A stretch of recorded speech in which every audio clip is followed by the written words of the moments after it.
Bihari.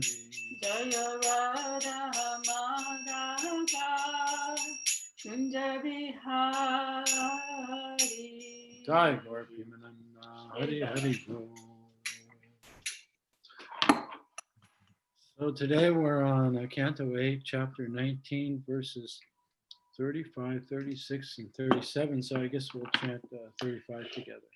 今日は第8巻19章35、36、37までですね。じゃあ一緒に35節を唱えましょう。Om Namo Bhagavate Vasudevaya. Om Namo Bhagavate Vasudevaya. Om Namo Bhagavate Vasudevaya. Om Namo Bhagavate Vasudevaya. Om Namo Bhagavate Vasudevaya. Om Namo Bhagavate Vasudevaya. Nishtante Narake Manye. Ya Pradhatu Pratishritam.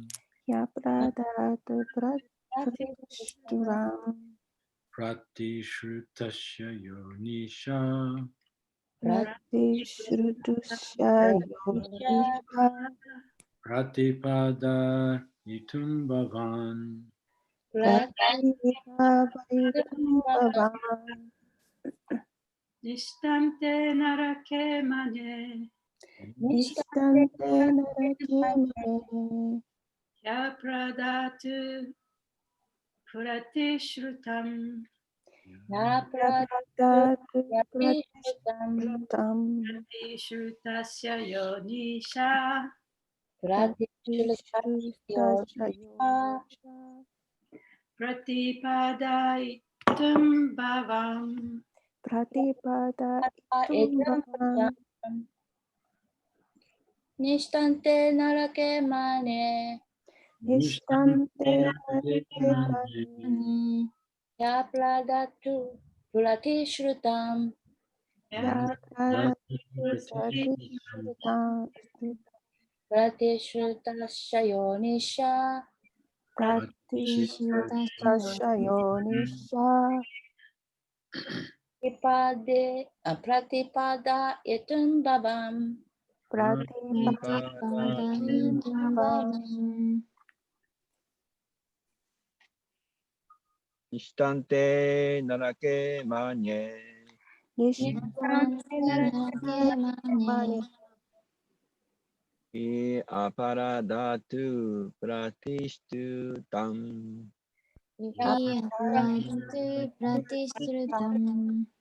Pratishurutasya yonisha. Pratishrutasya Yonisha. Pratipadyatitum bhavam. Pratipada itum bhavam. Okay, word for word. Nishtam, Nishta. perpetual residence. 永遠の住居。 Te, て、 of you. あなたの Narake, 奈良系、 in hell. 地獄で、 Manye, マニエ、 I think. 私は思う。 He, 非、 indeed. 実に、 Apradatu, アパラダート、 of a person who cannot fulfill. 満たすことができない人の Pratishutam, プラティッシュタン、 what has been promised. 約束したこと、 Pratishrutasya, プラティッシュタシャ、 of the promise one has made. 交わした約束の Ya Anisha, やアニシャ、 one who is unable. できないもの、 Pratipadaitum, プラティパダイトゥン、 to fulfill properly. 適切に満たすこと、 Bhavan, バヴァン、 you are that person.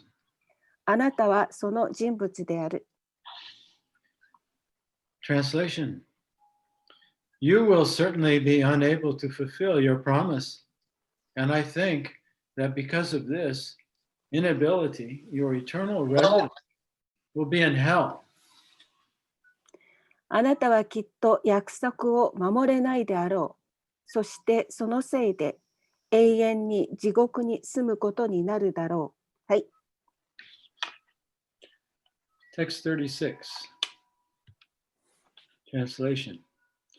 Learned scholars do not praise that charity which endangers one's own livelihood. Charity, sacrifice, austerity, and fruitive activities are possible for one who is competent to earn his livelihood properly. They are not possible for one who cannot maintain himself. 博識な学者は自分の生活を危険にさらすような施しを称賛しない。施し、捧げ物、苦行、結果を求める行動などは自分の生計をきちんと賄う能力のある人だけができることである。自分が自分を維持できないようなものにはできない。はい。37, text 37 and a purport. Therefore, one who is in full knowledge should divide his accumulated wealth in 5 parts, for religion, for reputation, for opulence, for sense gratification, and for the maintenance of its family members. Such a person is happy in this world and in the next. 故に完全なる知識を持つ者は宗教、信用、富、感覚の喜び、家族の維持という5つの分野に貯めてきた富を分けなくてはならない。そのような人はこの世界でも来世でも幸せになる。はい。Purport. The Shastras enjoin that if one has money, one should divide all that he has accumulated into 5 divisions, 1 part for religion, 1 part for reputation, 1 part for opulence, 1 part for sense gratification, and 1 part to maintain the members of his family. 解説です。お金のある人は貯めてきたすべてを宗教、信用、富、感覚を満たすこと、家族を維持することという5つに分けなさいとシャーストラは命じています。はい。At the present, however, because people are bereft of all knowledge, they spend all their money for the satisfaction of their family. しかし、現代の人々はあらゆる知識を書いているため、家族を満足させるために金銭のすべてを使ってしまいます。はい。Srila Rupa Goswami taught us by his own example, by using 50% of his accumulated wealth for Krishna, 25% for his own self, and 25% for the members of his family.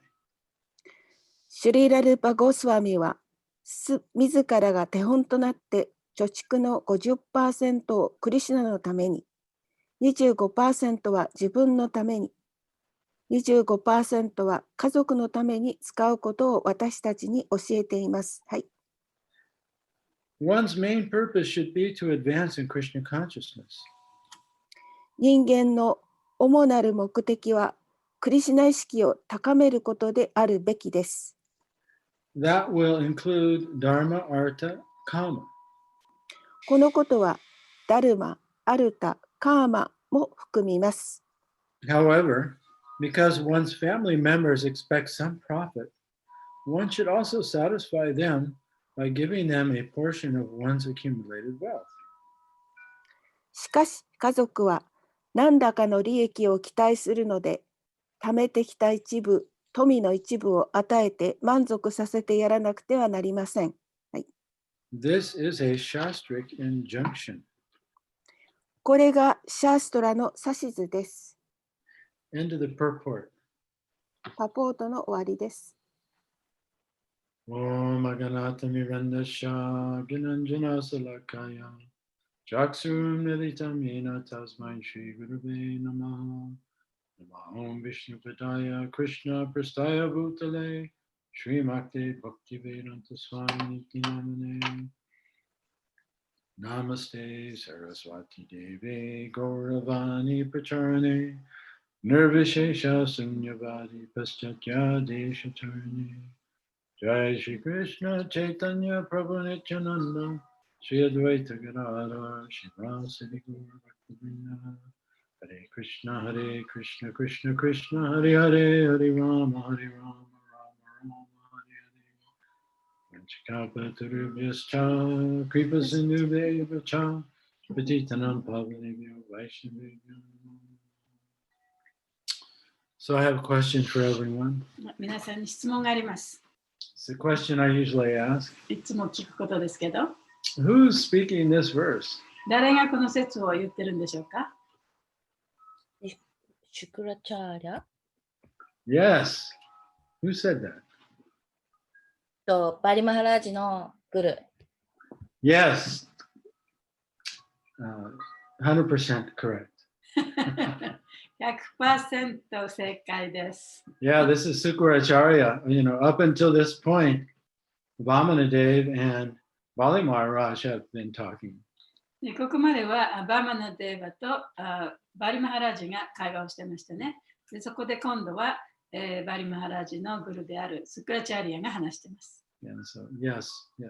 So Sukracharya is the spiritual master of Bali Maharaj and all the demons. でスクラチャーリアはバリマハラージ、そして、悪魔たちの、スピリチュアルマスターです。And he's very powerful. He was able to bring all the demons back to life after they'd been killed by the demigods. 彼はとても力があったために、その悪魔たちが殺された後にね、彼らをまた生き返らせるほどの力がありました。And so he knows the identity of Vamanadev. で彼はバーマナデーバのそのが本当は誰かということをちゃんと知ってたんですね。And now he's trying to alert Bali Maharaj. で、ここでバリマハラージにちょっと警告を与えているんです。Because, you know, Vamanadev's presentation was quite innocent, and Bali Maharaj didn't believe it 100%, but it was very innocent. でその、バーマナデーバが言ったことはとってもその純粋な無垢なことだったんですね。で、バリマハラージはそれをまあ疑ったわけではないんですけれども、信じなかった。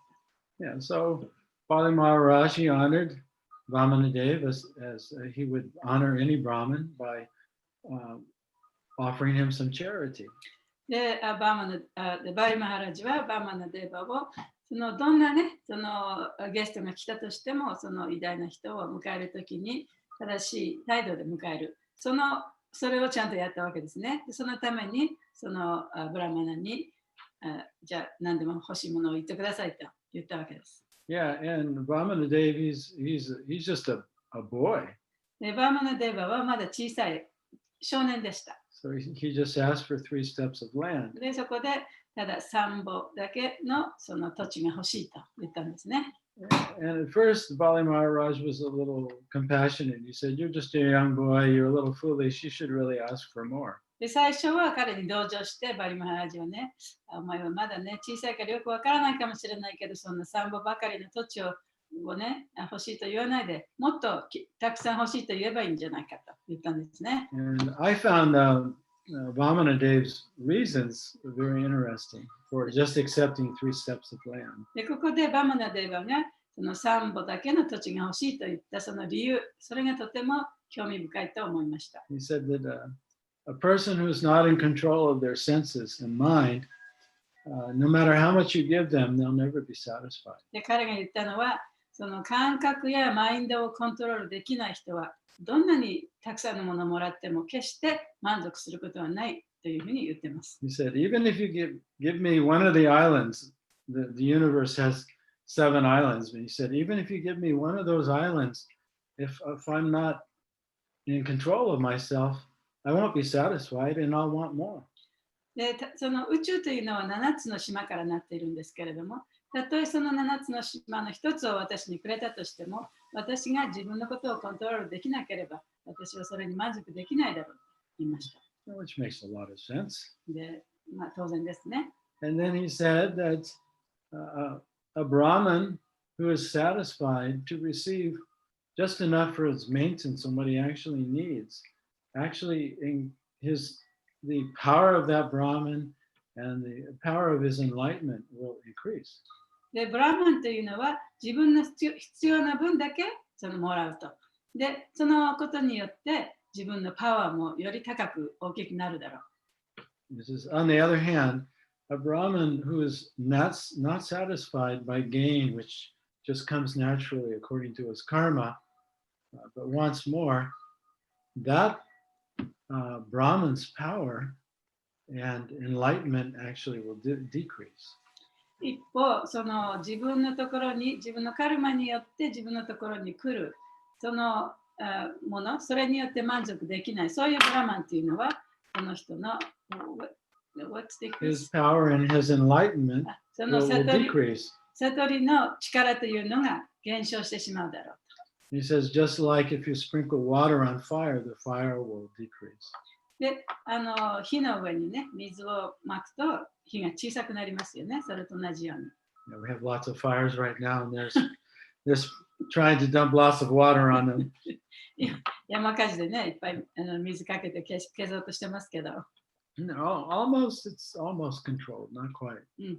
もう大体半分ぐらいは消えたんですよね。 Anyway, so this conversation went on, and Bali Maharaj finally said, okay, whatever you want, you can take it.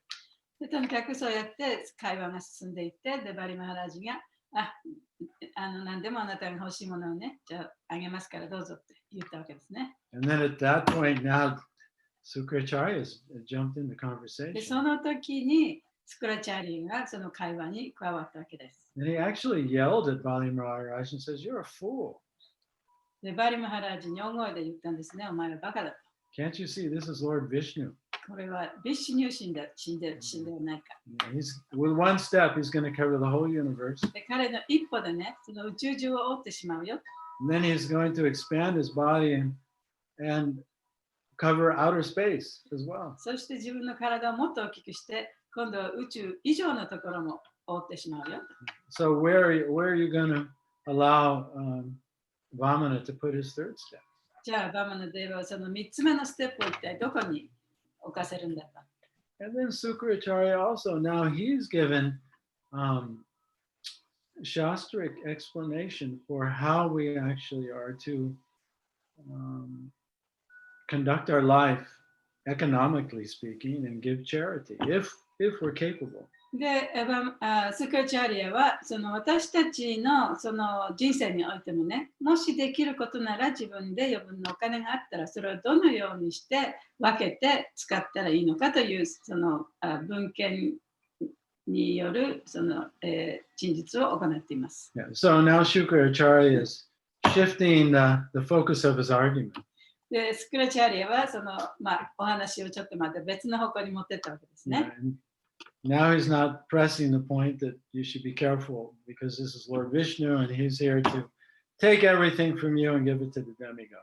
で、最初はね、そのスクラチャーリアはバリマハラジに向かって、これはビシュ入信だからお前から全てを取ってね、全てを半神たちにあげるつもりなんだよっていうことを言ってたんですけれども、そこからちょっと話が別の方向に向かっています。So he says, you're not going to be able to fulfill your promise to Vamanadev because with two steps, he's going to cover outer space in the universe, and the third step is going to, we'll have nowhere to go. So you won't even be able to fulfill your promise. He won't be able to take a third step. それでね、そのお前はその彼に3本の土地をあげるという約束をしたにもかかわらず、もうバマナデーバは自分の2歩で宇宙全体、宇宙それ以上のものを覆ってしまうと。だからお前の約束も守れないんだよと言ったんですね。Which is text 35 that we just read. でそこが35番目のところですね。今読んで35節ですね。And in 36, he gives us a general instruction for everyone that I think we can apply and learn something from. で、36節では私たちがそこから学ぶべき教えというものをみんなに教えています。The first thing he says that according to Shastra, that you shouldn't give charity if giving away your wealth is going to endanger your ability to maintain yourself. で、最初に言ったのは、もし自分の生計が立てられなくなるんだったら、チャリティーをしてはいけないと言っています。Yeah, so that should always be the bottom line, is that you should be able to at least maintain and protect yourself. だから少なくともね、その自分の生計を立てられる自分を守って生きていけるだけのお金はなきゃいけないということですね。And then if you're able, then if you have extra, then you can give charity. で、その上に余分なお金があったら、それをチャリティーとしてあげたらいいと。But he says that charity and sacrifice and austerity, these are only possible if a person is already competent enough to maintain themselves. で、その人々はちゃんと自分の生計を立てられる、そういう状態であったならば、寄付や施しやその儀式にお金をあげたりしてもいいと、そういう寄付をしてもいいと。Yeah, so all devotees should be responsible citizens. ディボーティーもね、やっぱりそういうふうにちゃんと責任を持った市民でなきゃいけない。And shouldn't be foolish or idealistic. 理想主義でもってね、その寄付をしたりしてはいけないと。And we should be able to maintain ourselves and not become a burden on others. で、ちゃんと自分の生計を立てていくだけのものはなきゃいけないね。そして他の人に迷惑をかけないほどのそのお金をちゃんと持てなきゃいけない。Yeah, so maintaining ourselves doesn't mean just maintaining ourselves while we're young and healthy. で、自分のその生計を立てる時のお金っていうのはね、若くて健康な時にその自分を維持していくお金だけではないんですね。No, it means we should have a plan how we're going to maintain ourselves till we leave this body. で、それは自分がこの世から去るまでどういうふうに自分が生きていけるかということをちゃんと計画しておかなきゃいけない。Otherwise, then we become a problem for others. それなければ他の人に迷惑をかけちゃいますよね。Yeah, so the devotee doesn't mean being irresponsible. It means to be responsible. ディボーティーだからといってその無責任になるということではない。本当はちゃんと責任を持って生きていかなきゃいけないということです。And so the bottom line is that first you have to maintain yourself, and if giving charity is going to make it difficult for you to maintain yourself now and in the future, then you shouldn't give it. で、だから大切なことはその自分の生計を自分が生きていくためのお金をちゃんとなきゃいけない。で、その寄付をしたから今も自分生活できなくなる、あるいは将来においても生活ができなくなるというのは困る。そういう寄付はしてはいけません。So that's the bottom line. それが一番の基本のとこ You have ろ to で be すね。 responsible and be able to maintain yourself, not only now, but until you leave the body. で、責任を持って今だけではなくてちゃんと死ぬまでね、ちゃんと自分が生きていけるだけのお金はなきゃいけないということです。Now, if you have extra money, で、そこで余分なお金があったら、 then you should divide that into 5 parts. そのお金は5つに分けて使います。One for your religion, 一つは宗教のため、 for your reputation, もう一つは名声のため。 right? So don't become irresponsible. で、無責任になっちゃいけないですね。And you want to maintain your certain standard of living, your opulence. で、その富というのはやっぱり生活の水準がある程度のものがあってやっぱりね、それを維持していかなきゃいけない。And 4 is for your sense gratification. そして4つ目はその自分の感覚の楽しみのためのものを少し取った。And also for your family members. そして家族のために。Yeah, it's interesting to note that while Prabhupada, even though he was a sannyasi, and even though he had created a large religious institution, ISKCON, before he left, in his will, he had a certain portion of money set aside to go to his family members. で、とても興味深いことですけれども、プラブパードはサニアシでしたよね。でも、サニアシであって、この世界中にこの大きなイスコンという組織を創立しましたけれども、プラバパートが亡くなるときには、その遺書の中に、プラバパートの持ってたお金のいくらかは家族に行くようにちゃんとアレンジされてたんですね。Now, Prabhupada in the purport, which he often cites, is the example of Rupa Goswami. で、プラバパートはその解説の中で、ルパゴスワミからの言葉をよく引用なさっています。So when he retired from governmental service and had made the choice to surrender to Lord Chaitanya and serve Lord Chaitanya's mission, when he retired, he divided his money into 3 portions. で、ルパゴスワミはその官僚だったんですけれども、その官僚を辞めた後にチェイタニャ神のもとに行って、自分が持っていたお金を3つの部分に分けました。Yeah, so both he and his brother retired. で、ルパゴスワミと彼のブラザーとも一緒に仕事を辞めたんですね。And they were both quite wealthy. 両方とも結構なお金を持っていました。So Rupa Goswami, he divided his money 50% for his religion. で、ルパゴスワミは彼のお金の中の 50% を宗教のために使った。Now, even though he was a renunciate now, he also kept 25% for himself. で、その時はもうすでにその法規階級にいたんですけれども、そのお金のうちの 25% を自分のために取っておいて。And 25% for his family members. そしてあと残りの 25% は家族のために分けてあげた。So it's interesting, neither Rupa Goswami nor Srila Prabhupada neglected their responsibility to their family members, even though they were renunciates. ルパゴスワミもプラバパートもその法規階級にあったんですけれども、最終的にはやっぱり家族を無視しないで家族のためにちゃんとお金を残していってくれた。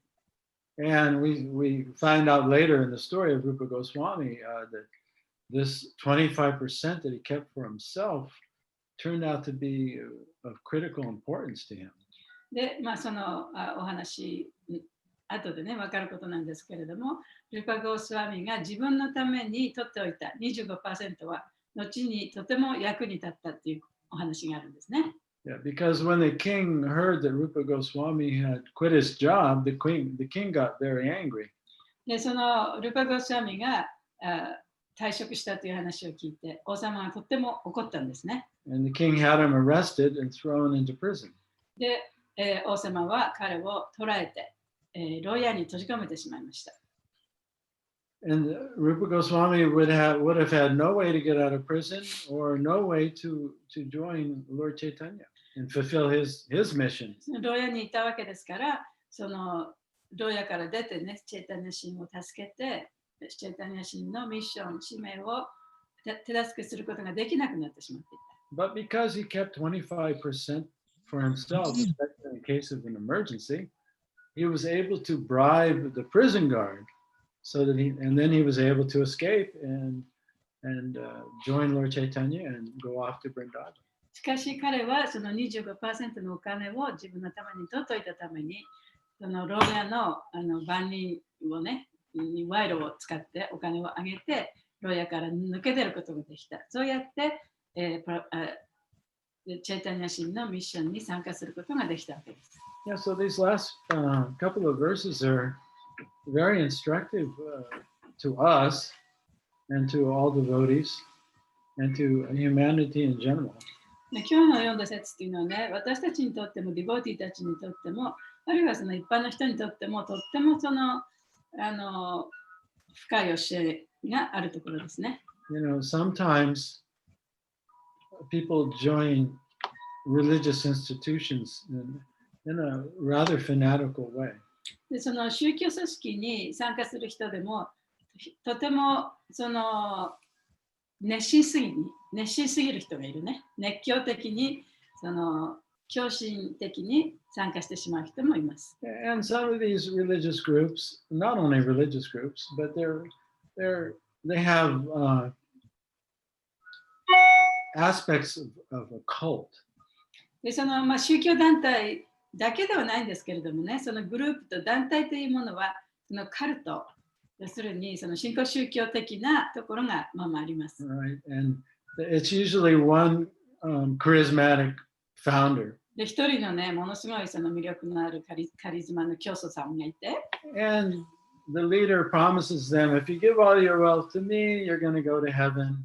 で、自分のお金を全部私にくれたらね、あなたは天国に行きますよっていうようなことを言われるわけですね。And usually these kind of cults, one of the things that motivates their members is they say in different ways, they have this philosophy that the end of the world is coming. It's called apocalypse. で、その、あれなんていうんだ、修正、要するにそのこの世はもうダメになって終わるという、そういうね、哲学がそういうグループにはよくあるんですね。So we have to save the world before it ends. だから、この世が終わりになる前に私たちはこの人々を助けなきゃいけない。And then when the world doesn't end on the day they said, で、その日が来ても世界が終わらないと。well, the world didn't end on the day I said because you were all so sincere. You prayed so sincerely and you gave so much money and we saved so many people. So now it's not going to end for another 5 years. 世界が私がその世界が終わりますよって言った日に終わらなかったのは、お前たち、あなたたちがとっても真剣で、こんなにたくさんのお金を寄付して、ここをこういうふうに盛り上げて人々を救ったから、この世は終わらなかった。でも、本当の終わりが5年先に来るんですよっていうようなことを言うわけですね。So the world's going to end anyway.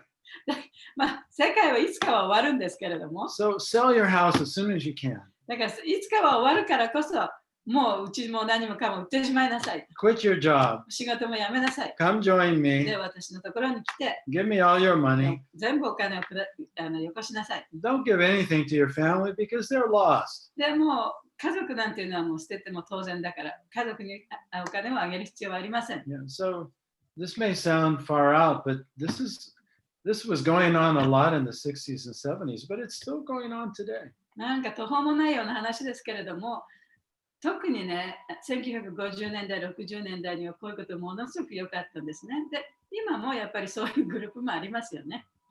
Now, Prabhupada, he said he wanted his disciples to be independently thoughtful. で、プラブパートは彼の弟子たちにもう独立してちゃんと考えることができる、一人でちゃんと考えることができる人になってほしいというふうに言いました。Yeah, to really consider all the choices we make. で、自分が持っている選択肢をね、一つ一つよく考えてみなさい。Yeah, so each devotee has to consider how will I maintain myself now and until I die. で、それぞれのディボーティーが、じゃあどうやって今自分の、ね、生活を維持していくのか。で、今から自分が死ぬまでどうやって自分の生活を維持していくのかってことをちゃんと考えておかなきゃいけない。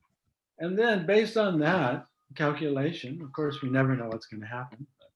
Based on that calculation, one may determine that, wow, I just don't have any money extra to give. で、そういう計算をしたときにね、私はその寄付するようなね、余分なお金はないって思うかもしれない。Or one may see, oh, well, yes, I can actually give so much, even every month to the temple. あるいは、いや、私は毎月ね、お寺にこれくらいの寄付しても大丈夫だっていう計算になるかもしれない。Or to book distribution. あるいは本配りにこれだけあげても大丈夫だ。And I also should have a certain amount set aside for emergencies. で、その非常事態のために、やっぱりお金をちょっとね、余分に持っておかなきゃいけない。It's recommended by economists that you always have at least, if you have enough, that you have at least 6 months savings to live on in case of an emergency. 一応経済学者の人はね、その非常事態のために少なくとも6ヶ月分はね、その余分なお金をちゃんと貯蓄しておかなきゃいけないって言うんですけれども。Enough to pay your mortgage or enough to pay your rent, enough to buy food. 家のローンを払ったり、あるいは家賃を払ったり、食べ物とかそういったものを払ったりしなきゃいけないわけですけど Because ね。 we never know. There may be an earthquake, a storm, a fire. もう地震もあるかもしれないし、台風も来るかもしれない、火事になるかもしれない、いろんなことがあるからそれは分からないね。Just 30 miles away from my house right here, there's been a gigantic fire, and there hasn't been a fire there for hundreds of years. で、私の家から30マイルほど南のところにね、今山火事が起こってるんですね。で、そこはもう何百年も火事になったことのない場所なんですね。And thousands of homes have been burned. でも何千っていううちが山火事で焼けました。So there's no guarantees. だから保証は何もないですね。 But see, that's a responsible thing to do. だからそういうふうにやっていくっていうのがちゃんと責任のあるやり方だというこ If と you なんで think, す oh, ね。 I'll just give everything to Krishna, で全てのものは私はもう全部クリスナにあげようと and you have an emergency, 言って、その後で非常事態が起こったとしたら、 then who's going to take care of で you? 誰があなたの面倒を見てくれるんですか？ The common people 普通の人ですよね。 or other devotees. あるいは他のディボーティが面倒を見てくれるかもし But れない。 still, you have to be like this, でもやっぱりこう物乞いをしなきゃいけないわけですよ。 where if you would 人 have に頼らな planned ければいけない。 and been responsible, maybe that wouldn't have でも happened. ちゃんと責任持って計画しとけば、そういうことが起こったとしても、ちゃんと自分の生計を保っていける。 Of course, no matter how well we plan, でもどんなにそういうふうに計画したとしても、 no matter how responsible we ど are, んなに責任を持って生きていこうとしても、 at any moment we can lose everything. もちろんね、一瞬にして自分の持っているものをすべてなくすこともあります。 Even if we have money in the bank, でたくさん貯金がね、銀行に貯金があったとしても、 that's just a little information on a chip somewhere in some big computer that it could all be it could all disappear. で今は特にね、そのコンピューターのチップの中にあなたはこれだけのお金がありますよということが書いてあるだけで、なんか壊れたりなんかしたらそれが全部なくなってしまう可能性だってあるわけですよね。 There's a kind of bomb now that doesn't destroy buildings, it doesn't destroy, doesn't kill anyone. 今ね、その特別な爆弾っていうのがあって、それはその家とか建物を壊したり、人を殺したりする爆弾ではないんですね。 But it explodes in the atmosphere でも、その空気中でこう拡張していく。 and it sends out an electromagnetic pulse. それで、その磁気のそのポース、なんていうの、 Vibration or hado. 波動をこう送り込むわけですね。 And it destroys everything electrical. そして、その電気製品をすべて破壊してしまう。 Yeah, the power grid, で、電気回線もそうです the ね。 internet, インターネットもそうです。 and all electrical appliances. Poof! すべてのその電気製品、そういうものも全部ダメにしてしまう。 So all the money you have in the bank, well, now there's no record of it. It's all disappeared. だから銀行にね、せっかく貯めたってお金ももうレコードもなくなってしまう。 Because most people don't really own anything of value, actual value. It's just all electronic information somewhere. だから今ね、人がお金があると言っても、それはその電子のね、インフォメーションであって、そのお金そのものが手のひらの上にあるわけではないですよね。 So this is all out of our control. まあそれは私たちのコントロールの及ばないところですけれども、 But as responsible human beings and as responsible devotees, it's our responsibility to take care of ourselves and also our family members. でもまあ責任あるディボーティーとして、責任ある市民として、で自分の生計を立て、ちゃんと維持をしていく、そしてファミリーの面倒を見るというのは、その生きていく人の責任ですね。 And so Prabhupada is, speaking especially to devotees in this purport. で、この解説の中では、プラバパートは特にディボーティーに向かって話しています。 That we should, because we're living with a higher purpose.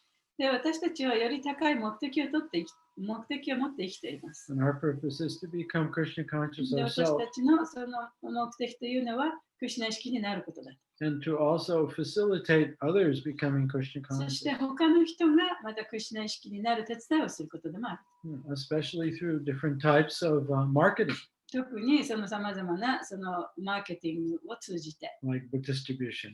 本配りなどのね、 We have to give people the information and we have to present it to people in a way that they will be interested in taking it.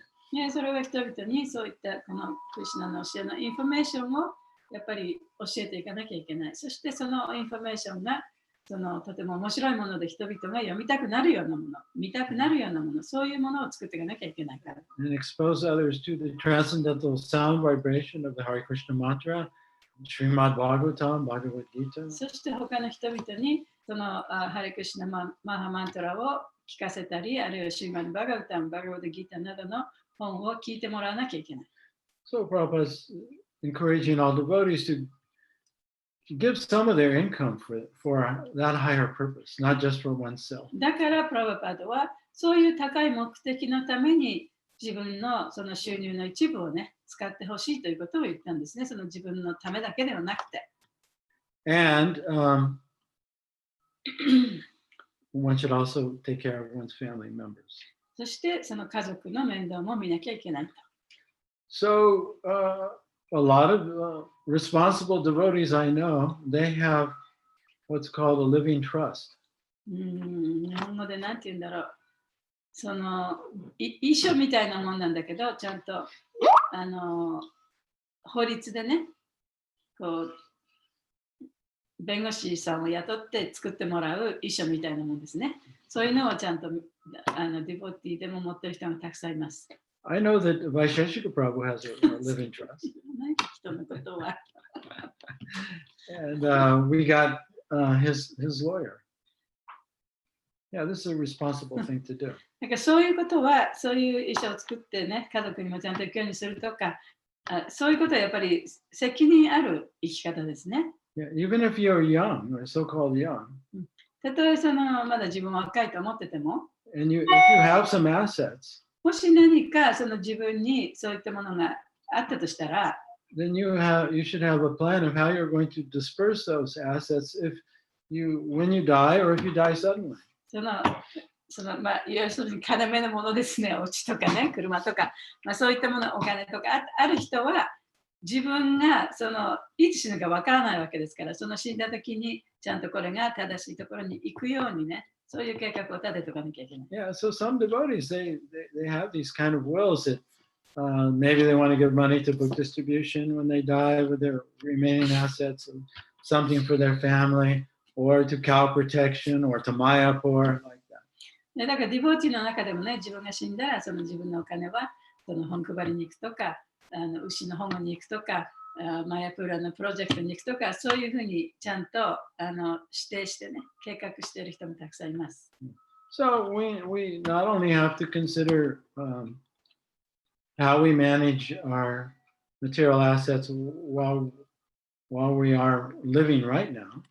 だから今ね、生きていく上で必要なもの、そういったもの、その物質的なものをどういうふうにマネージしていくか、管理していくかということだけではなくて、But also how we can maintain ourselves till we leave this body.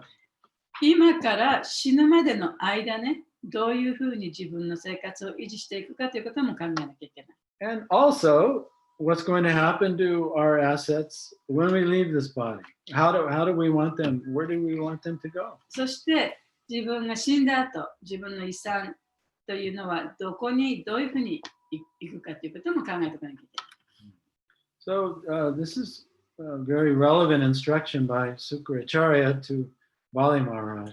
これはだからスクラチャリアがバリマハラジに与えた非常に実践的な教えですね。But his instruction is too late. しかし彼の教えはちょっと遅すぎた。Because he's already promised Vamanadev 3 steps of と land. いうのはもう彼はすでにバマナデーバにね、散歩の土地をあげますよっていう約束してしまいましたから。Okay, so I'll stop here if anybody has any reflections. じゃあ今日ここで終わりますけれども、感想とかありましたらどうぞ。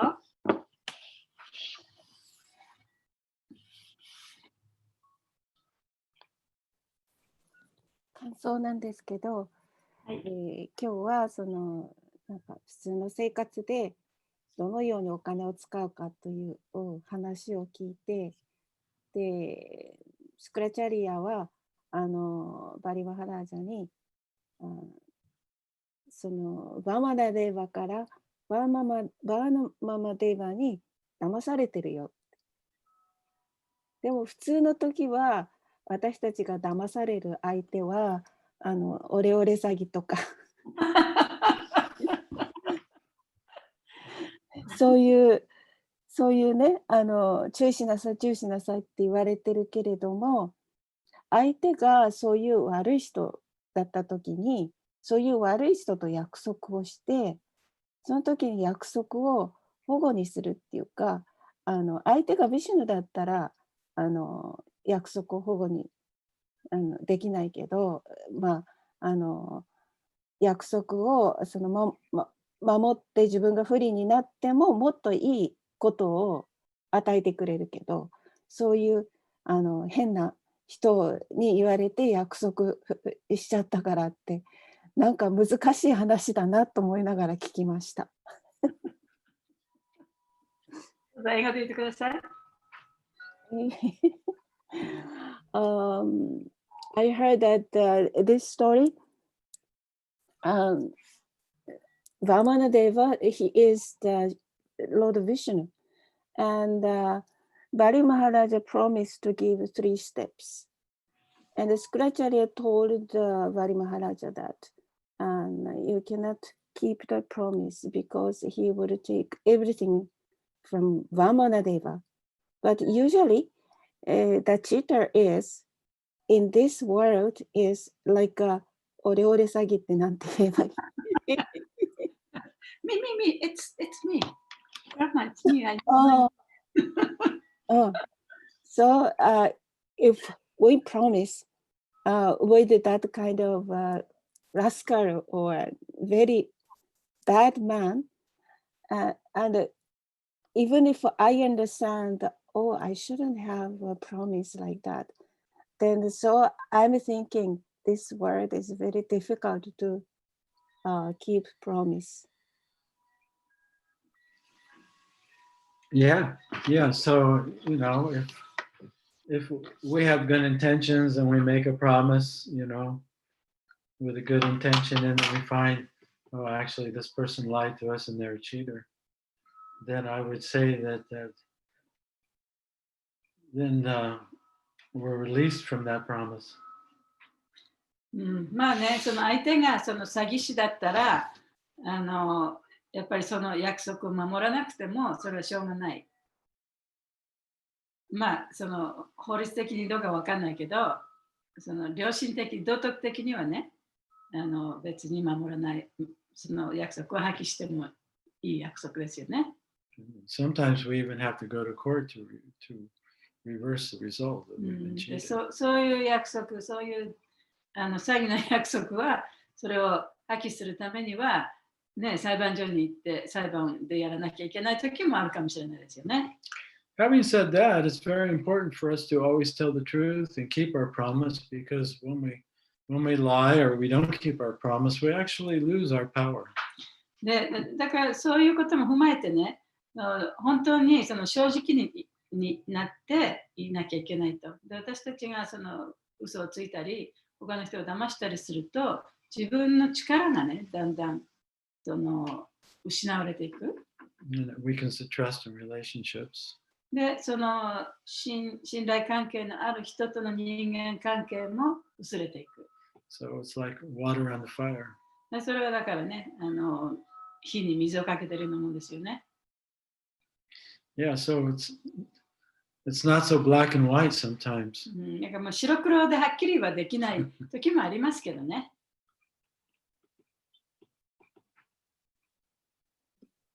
質問です。はい。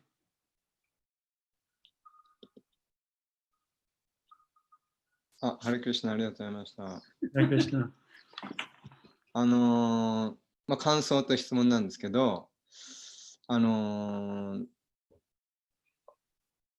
老後のこととか考えてこう蓄え、やっぱ蓄えとかなきゃいけないなと思うんですけど、で実際にどれぐらい蓄えるかとかって人それぞれアイデアが違うと思うんですよね。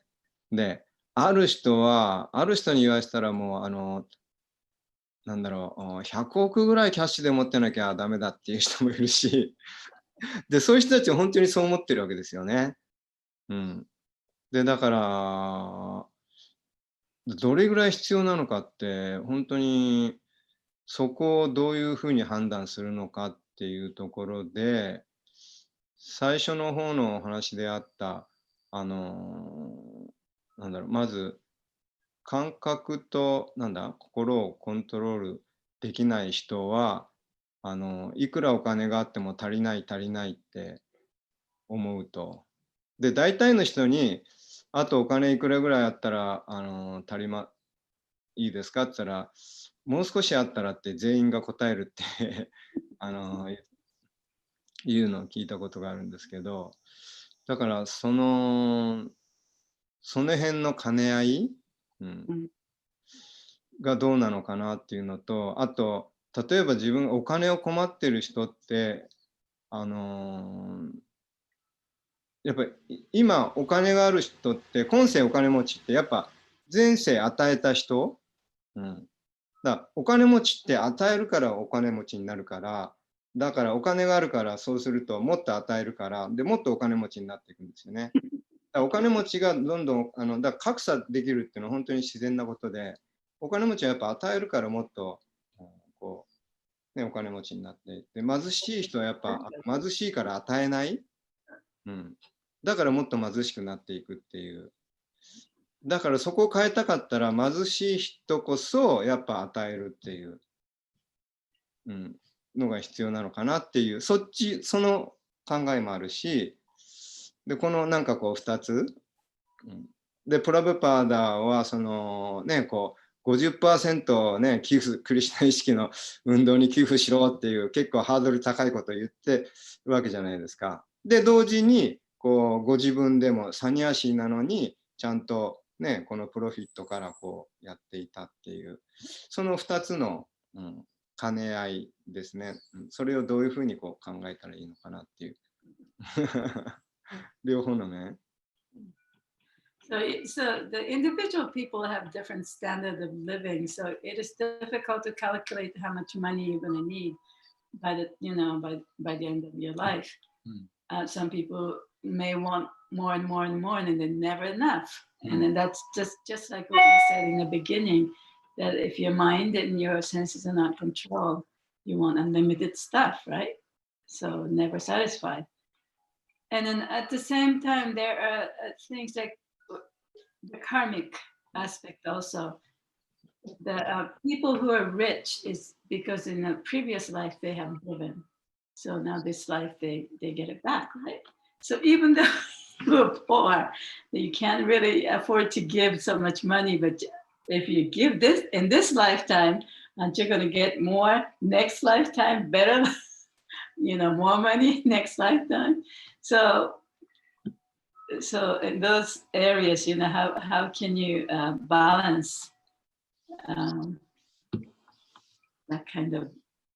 way of thinking? Yeah, these are all good questions. But if one's a devotee and has a spiritual practice, and their goal is self-realization, then they're going to be developing mind and sense control. でディボーティっていうのはね、そのゴールがちゃんと自分を悟ることであるから、その結果としてマインドやそれから感覚をねコントロールしようとする、そういうものがだんだんとコントロールされてくる生活をしてるわけですよね。And see, that changes the perspective. でそういうふうに意識が少しこう高まってくると見方が変わってくる。Because the devotee has a perspective of abundance. でディボーティって本当の意味でのディボーティっていうのはね、いろんなものがたくさんあるっていう観点から物事を見ることができる。So the devotee is always seeing what Krishna is giving to him and to everyone. でディボーティはクリシュナが私たちに何をくれてるのか、他の人に何を与えてるのか、そういうことをいつもね意識しながら生きてるわけじゃないですか。So he's feeling protected, いつも守ら maintained, れてる、維持されてる。and not afraid. でそういうふうに生きてるから怖いことは何もない。because he has the perspective of a devotee. っていうのは彼はそのディボティの観点から今のことを考えてみてるからね。So then the devotee's life is more simple, だから high, そういう you 意 know, 味で、 simple living, higher 生 thinking. 活はとてもシンプルだ。シンプルだけれども考え方はもっと高いところにあるんだよ。Whereas somebody who doesn't have that perspective, they are actually in a state of fear. そういう観点がなければ、その人はその恐れというね、中で暮らしてなきゃい Yes. けない。So a lot of what motivates people is not that they want more, it's they're just afraid they're not going to have enough. そうだから普通の人がもっと欲しい、もっと欲しいっていうのは、それはもっと欲しいっていうよりもね、なかったら困るというその恐れから、なかったらどうなるかわからないっていうの恐れでもっていろんなものをもっと溜め込んじゃうわけですよね。So one who's cultivating self-realization and starting to is able to look within and see how fear is motivating one's life, then one can get a handle on it. だから自己を悟るっていうことを勉強しながらそういうものに向かって暮らしている人っていうのはその自分の内面を見てね、いろんなことがその自分の恐れという感情でもって動かされてるなっていうことがだんだん分かるようになってきます。Yeah, so there's no black and white answer. もちろんそれはっきりした答えはないんですけれどもね。But it's also interesting, from a quantum theory point of view. 幾何学理論からいくととても面白いそうです。That material energy manifests according to the level of one's perspective.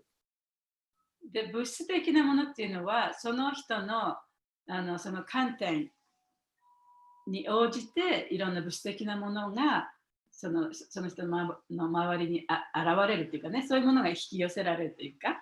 So if you're always in fear and you feel like you don't have enough, then no matter how much you get, you still don't have enough. で、いつもその恐れの感情で生きていて、自分はもうまだ足りないっていう感じで生きていると、でいつも何も絶対に満足しない状態になるわけ But です、 one ね。 who 何も来ない。feels like they have enough でも自分はもう十分あるというそういう観点で生きていると、 or more than enough, でも十分以上にあると。that tends to produce more and そう more. すると、なんかいろんなことがもっともっと起こってくる。Yeah, so it's not only our Not past, even it's the not model only our, effort. that we're getting our past results, but we're also creating, our present reality and then our future reality.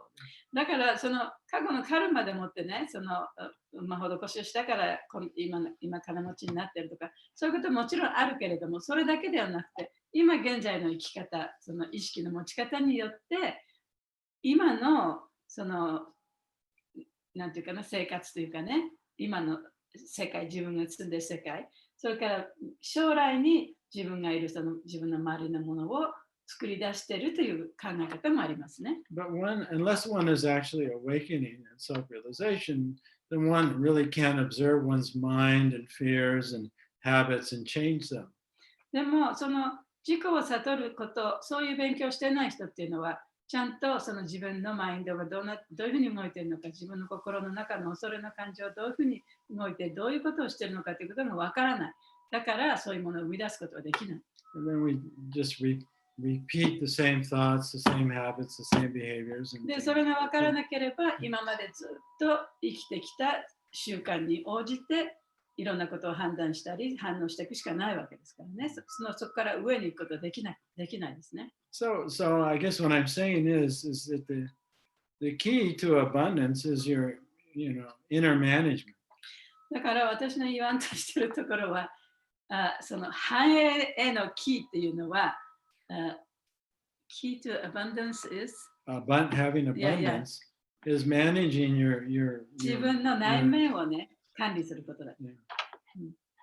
not so much externally. そんなにその外側からいっぱいそのいろんなものをこう集めようというそういうことではなくてね。That will follow whatever is going on inside. The Whatever. outer will follow the inner. 外側のいろんなものは自分の心の中にあるものに応じてちゃんと必要なものが出てくるようになってるんだ。But you're right. I mean, it's hard. It's hard to estimate.そうです What you ね。 really need うん、 according to place, time, and circumstance. まあ、時と場所、その状況に応じて自分が一体何が必要になるかっていうのをね、まあ、予期して計算するのはとても難しいです。You should have an emergency fund if that should be part of your external plan.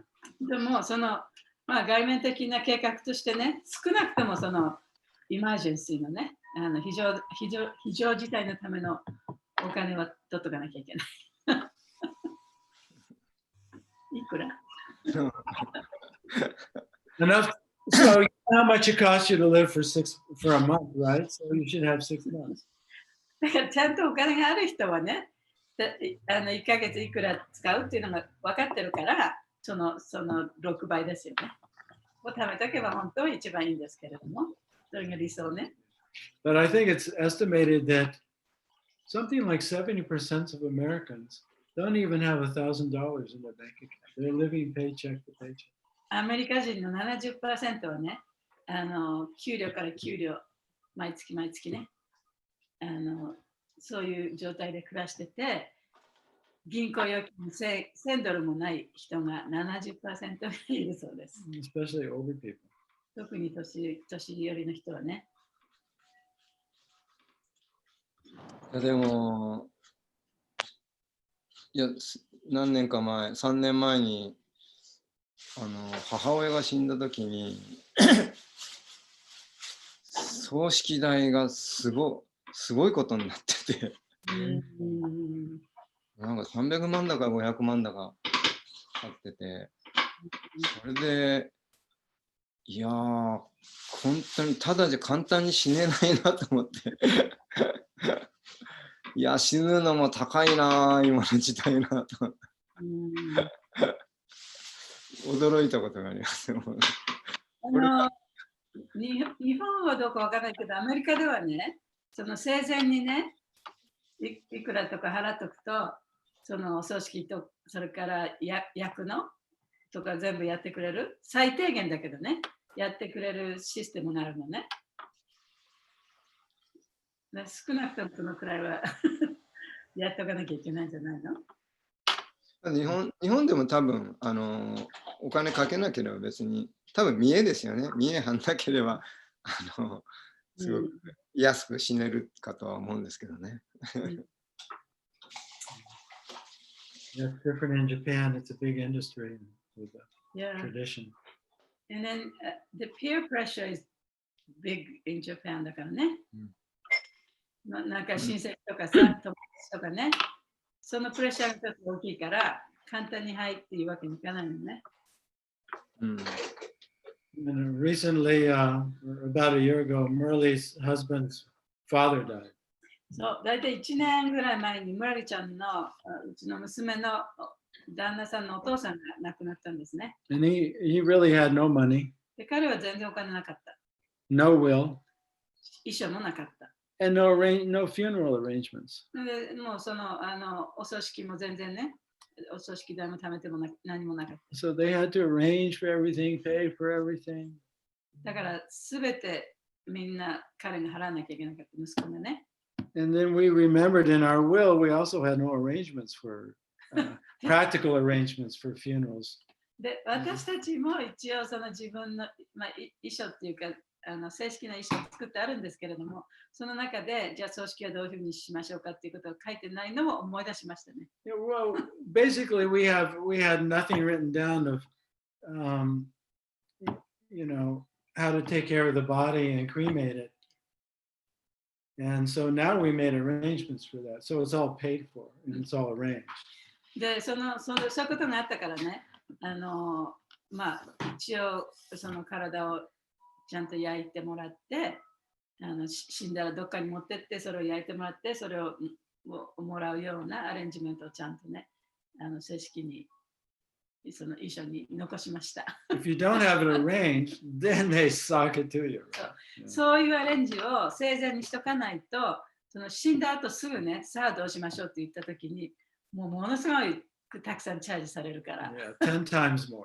そう、もう10倍以上のね、10倍以上高くなりますね。 So it actually just takes a little planning. だからちょっとね、生前にちゃんとちょっと計画しておけば済むことなんで、 And you can save your relatives or your children a lot of 自 grief 分の子供 and a と lot か of money. 子供とかその家族にあんまり迷惑をかけないでね、死ぬことができる。お金もそんなにかからないで。Hare Krishna. Hare Krishna. One question or comment, like in ISKCON in 70s and 80s, all the young devotees, they just joined temple, just living their ordinary life, and they joined temple. Now that time the situation was different, but now the situation is totally different.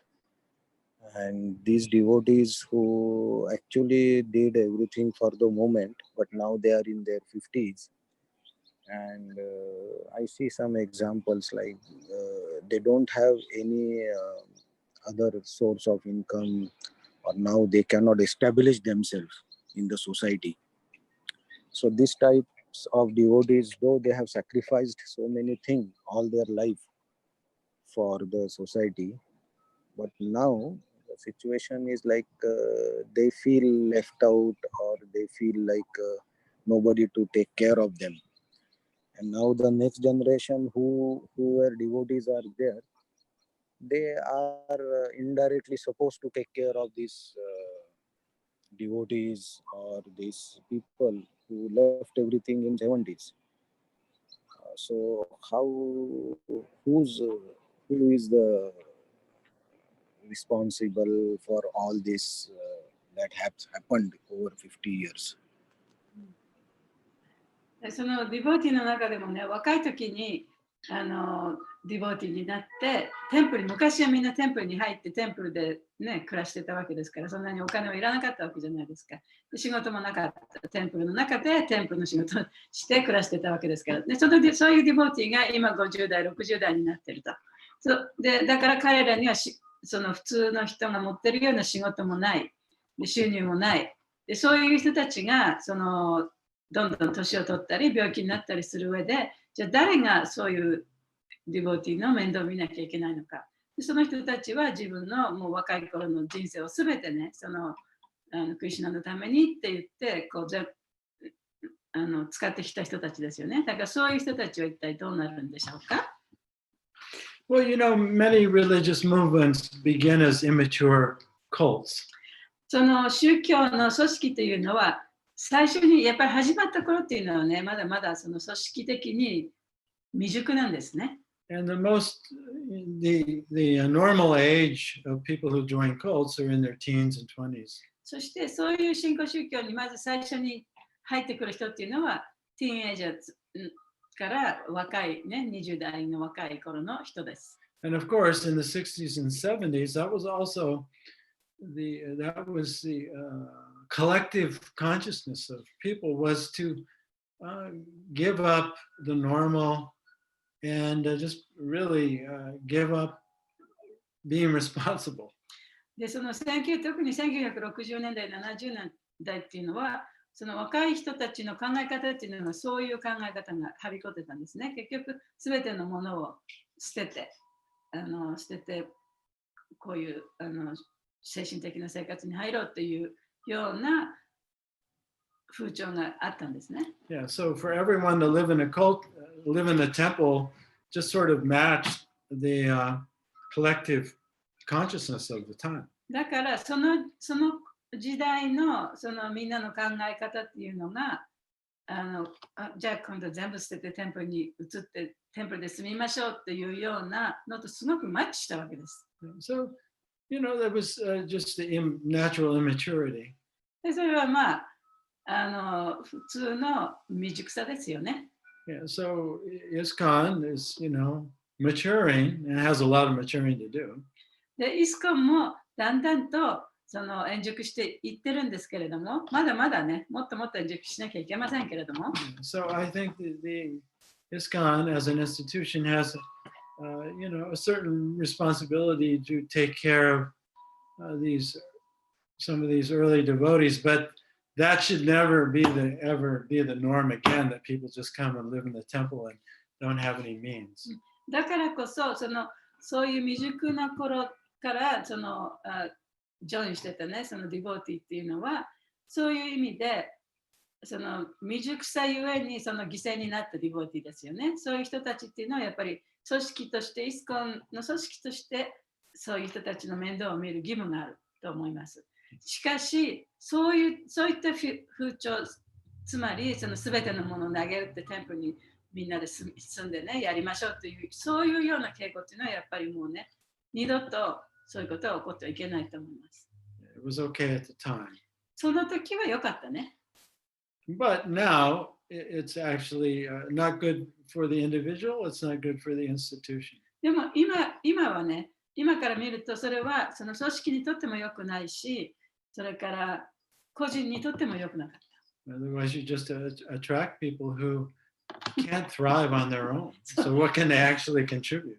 そうでなければね、結局自分で生きていけない人がそういうところに入ればなんとかなるわと思って入ってくるような、そういう人たちばかりをね、引きつけてしまう。So a lot of people, that join mature religious institutions, if they want to become a monk or they want to become a priest or a nun, they have to have a lot of qualifications and already establish themselves. で、もう本当に円熟した宗教の中で、その中での尼さんになったり、あるいはお坊さんになったり、牧師さんになったりする、そういう人たちっていうのは、なる前にね、いろんな資格がなきゃいけない。自分の生活もちゃんとしてなきゃいけない。それからいろいろな意味で、すべてのことにおいて、そういう資格がちゃんとなきゃいけない人たちがなれるんですね。That's because those institutions have matured. というのは、もう組織そのものがすでに円熟してるから、どういう間違いをしてきたかっていうのが見えてるわけですね。So for ISKCON, it's still actually very immature. So for these early, soldiers on the frontier, pioneers, we might have to make some exception for them. But that shouldn't become the norm. だからイスコンもね、だんだん円熟しているから、そういうことはだんだんなくなっていくと思いますけれども、昔のね、先駆者たち、そう言って一生懸命働いてきた人たちはね、やっぱり例外としてちゃんと面倒見ていかなきゃいけないと思います。It was a kind of anomaly of the times. Anomaly って何？ Well, like a weird thing that wasn't normal. それは尋常じゃないことがその頃起こってたわけですからね。Now, our society could have been organized in a totally different way and not become like that.